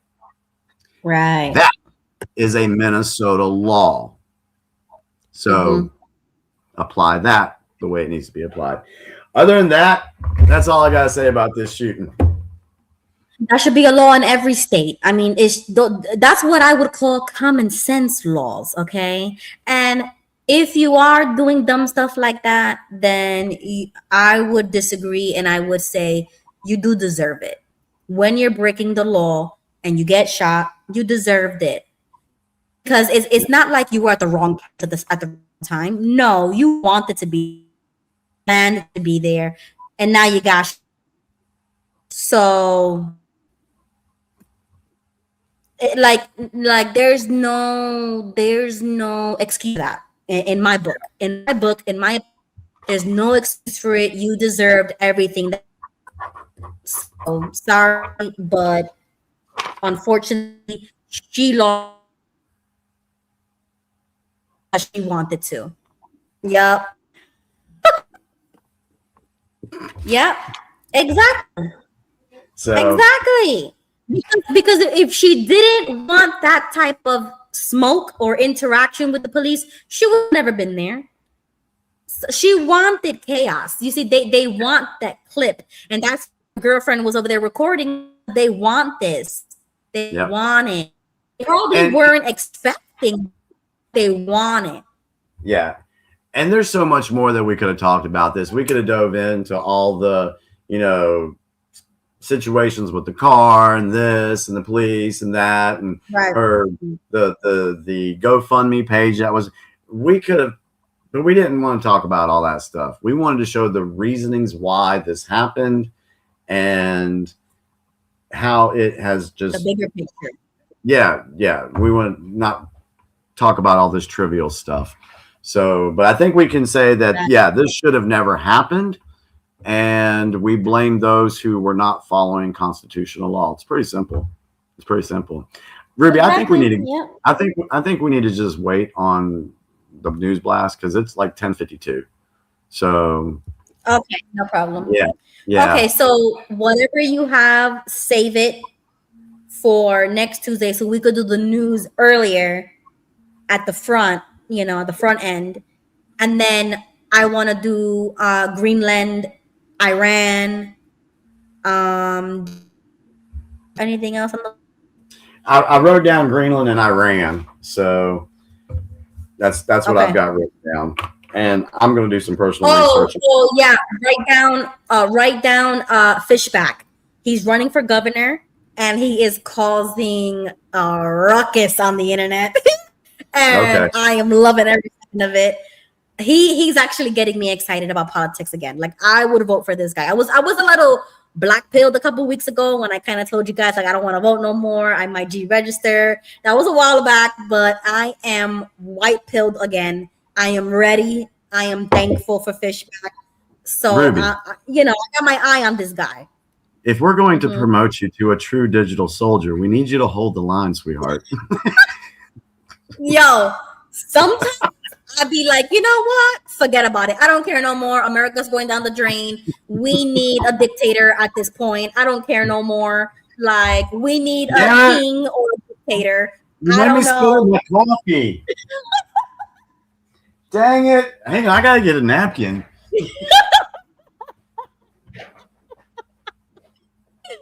Oh, no. I made Jimmy spit out his coffee or whatever you were drinking. I thought I heard coffee. Oh my God. Oh my God. Oh, Debbie, yes, I comment here. So sorry, Debbie. I got it on my computer. Oh my gosh, bro. What happened? It's right there on the space bar. Okay. All right. I got tickled when you said we needed a dictator.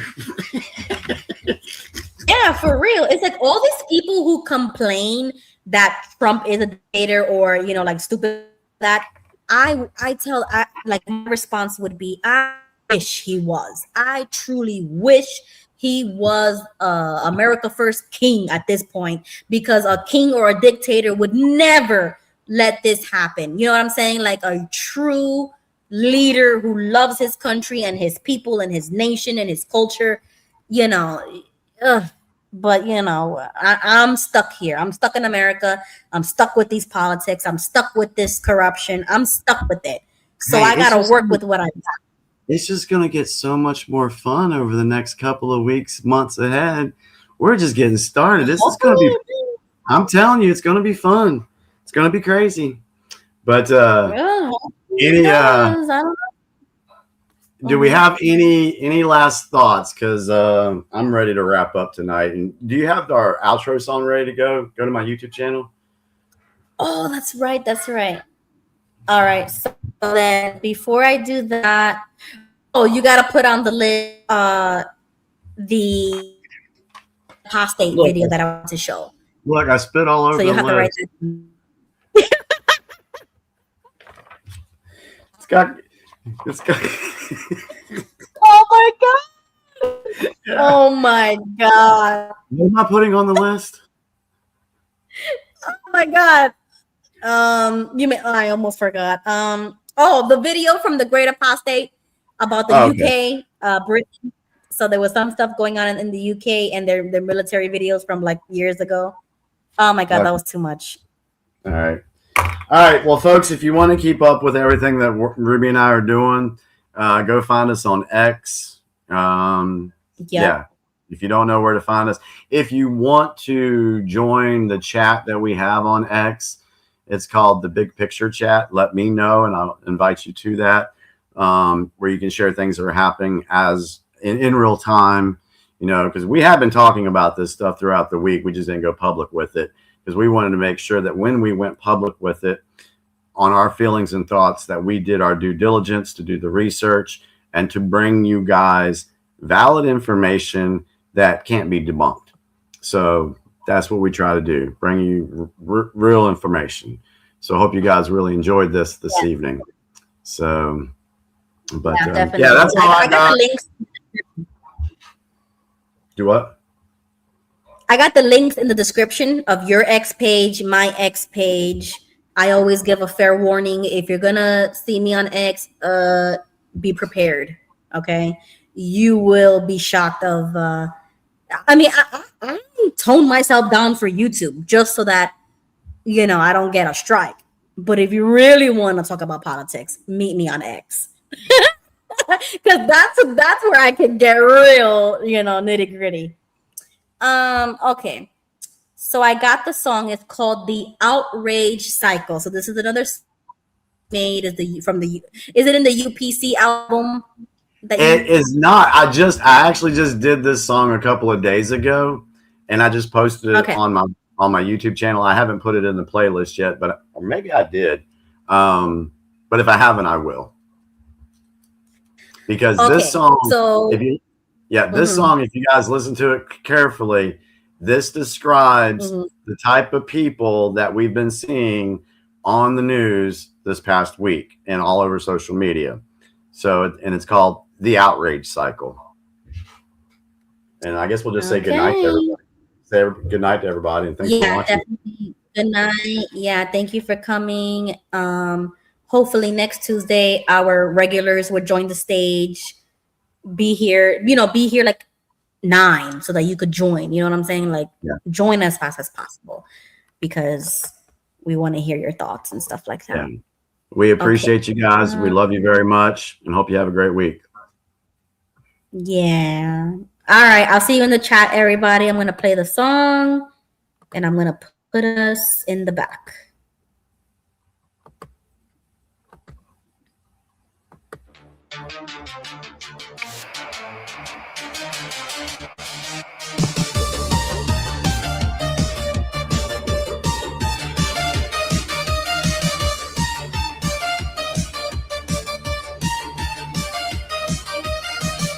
This morning, check my phone and I saw 17. I'm supposed to be mad out instead of drinking coffee, living life or talking to my friends. I've got to pick my battle before the news cycle ends. There's a tweet that's problematic from 2009. A celebrity said something that's the line. Better share it before the algorithm moves. Gotta get my outrage in before I lose my groove.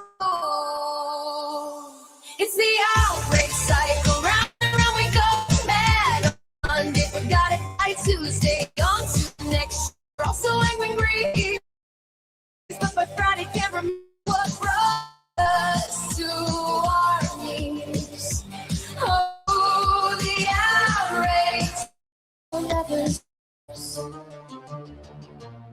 Yesterday's villain is tomorrow's saint, depending on which side. Just discover that complaint. We've got our pitchforks ready, our hashtags locked and loaded, but because we're fighting for just got recoded. Someone said I'm literally shaking in the thread. Another one replied, this is violence to what someone said. We're all performing fury for an audience of friends who are also performing fury, and around it goes again. It's the outrage cycle, round and round we go. Mad on Monday, forgot it by Tuesday. On to the next show, we're also righteous warriors online, but we can't recall what we were mad about last time. Oh, the outrage cycle never sleeps. Remember that thing we cared about last week? That injustice that we swore we'd always speak, replaced by something new to make us mad. And the cause we championed, well, that's just sad. We're the carry, can't slow down. There's always something new. Internet down. Moment of compassion is the currency we trade, but the real work gets forgotten in the masquerade.